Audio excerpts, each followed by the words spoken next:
The first thing that shattered the silence was not the portrait falling, not the echo of footsteps in the long hallway, but the way the old janitor froze in the middle of polishing the marble floor, his hand trembling as if he had just seen a ghost in broad daylight. His eyes locked onto the woman's portrait hanging near the staircase, and something inside him broke open after decades of being buried. His lips moved before his mind could stop them, and his voice came out as a whisper heavy with disbelief and pain. "Ma'am, the girl lived with me in the orphanage. If this opening already pulls at something deep inside you, if you believe in second chances and hidden truths finding their way into the light, please like this video, comment, share it with someone who loves emotional stories, and subscribe to the channel. Only kindness. Your support keeps stories like this alive." The portrait belonged to Arzu Kamar, the youngest female judge ever appointed to the Provincial High Court, known for her fierce integrity and almost intimidating calm. The painting showed her standing by a large window flooded with daytime light, her expression thoughtful, her eyes carrying a sadness no official biography ever explained. To the public, she was a symbol of success born from hard work and brilliance.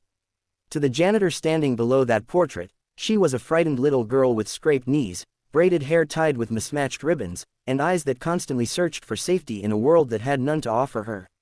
Arzu had built her life carefully, brick by brick, making sure no cracks from her past could be seen. She rarely spoke about childhood, avoided interviews that touched personal history, and kept her private life sealed away from the courtroom and the public eye. What people did not know was that every morning, when daylight filtered into her office, she stood for a moment by the same window shown in the portrait and breathed deeply, reminding herself that she had survived. The orphanage, the hunger, the cold floors, the loneliness, all of it lived inside her, quiet but present, shaping her sense of justice and her intolerance for cruelty. The janitor's name was Kaleem Raouf, a man most people never noticed. He had been cleaning government buildings for years, moving from one corridor to another like part of the structure itself. His hair had turned silver early, his back bent slightly from decades of labor, but his memory remained painfully sharp. When he was a teenager, the orphanage had been his whole world. He had arrived there angry, broken, and certain that no one would ever choose him. That was where he met Arzu, though back then she was just a thin, quiet girl who carried books as if they were shields. In the orphanage, daylight was both a blessing and a curse. The sun revealed cracked walls, chipped paint, and the truth of neglect, but it also brought warmth, moments of play, and rare laughter.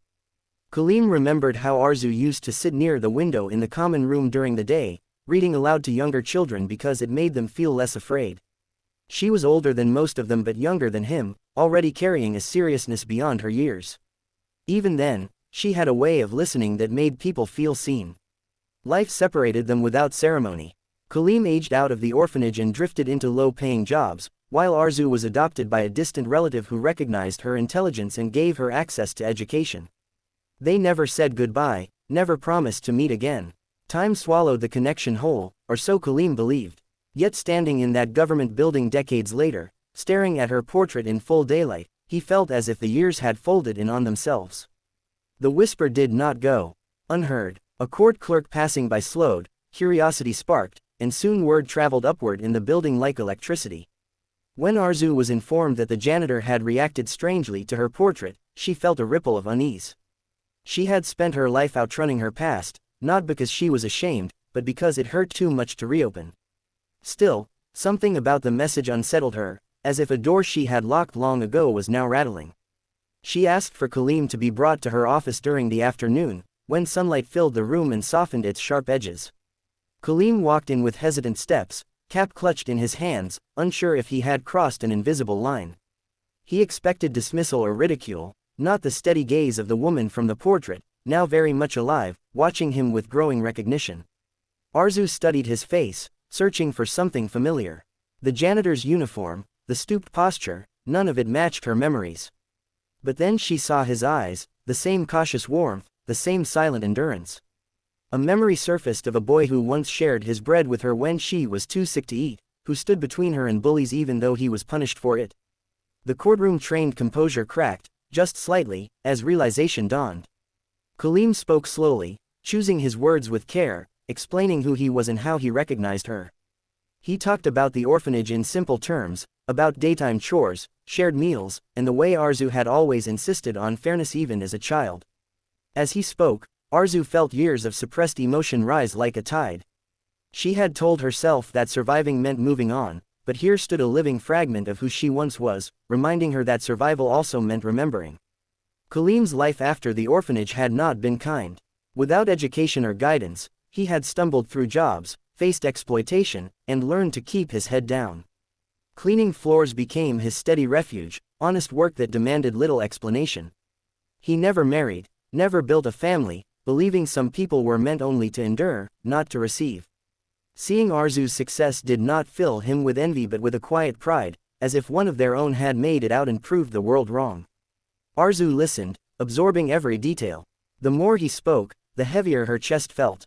She realized how narrow her own escape had been, how many others like Kaleem were left behind simply because no one chose them. That afternoon sunlight, once comforting, now illuminated a truth she could no longer ignore. Justice, she understood, was not only about laws but about unseen lives slipping through cracks. In the days that followed, Arzu could not shake the encounter. She found herself revisiting old case files involving orphanages, child welfare systems, and labor exploitation. Patterns emerged that disturbed her deeply. Institutions meant to protect had failed repeatedly, just as hers once had. Kaleem's presence in her building became a daily reminder, a silent question asking what she intended to do with the power she held. She started small, requesting audits, pushing for inspections, advocating reforms through legal channels she knew well. But something more personal stirred within her. She invited Kaleem to have lunch in the building cafeteria, an act that made others stare but she ignored. During these daytime meals, she learned more about his life, his quiet resilience, and his unspoken regrets. She realized he had never been given a chance to dream. Arzu decided that acknowledgement was not enough. She arranged for Kaleem to attend adult education classes, covering costs anonymously at first, then openly when he protested. She helped him access healthcare, legal documentation, and training. That allowed him to move beyond janitorial work if he wished. More importantly, she treated him not as a charity case but as an equal, someone whose life story mattered. The changes were not instant miracles. Kaleem struggled with self-doubt, with sitting in classrooms alongside people half his age, with believing he deserved any of this. But each day, under the same honest daylight that once shone through orphanage windows, he showed up. He learned to read more fluently, to write his own name with confidence, and to speak about his past without shame. News of Arzu's initiative slowly surfaced, framed not as personal charity but as systemic reform. Yet those who knew the truth saw the quiet connection at its core. The judge who never spoke of her childhood was now channeling it into change. She did not erase her past, she transformed it. Years later, a new portrait was commissioned for the courthouse. This one showed Arzu standing not alone, but beside a large window overlooking a renovated community center for orphaned and abandoned children. The sunlight was brighter, her expression softer. In the corner of the painting, almost unnoticed, was a small plaque listing contributors to the reform project. Kaleem Rauf's name was among them, not as a janitor, but as a program coordinator. On the day the portrait was unveiled, Kaleem stood among officials and guests, wearing a simple suit, his posture straighter than it had ever been. He looked at the painting and felt a sense of closure he never thought possible. The girl from the orphanage had not forgotten. She had remembered him into a future neither of them could have imagined. As the ceremony ended and people dispersed, Kaleem lingered, sunlight warming his face. He understood then that dignity was not something granted at birth or stolen by circumstance. It could be restored through recognition, through someone seeing you and refusing to look away.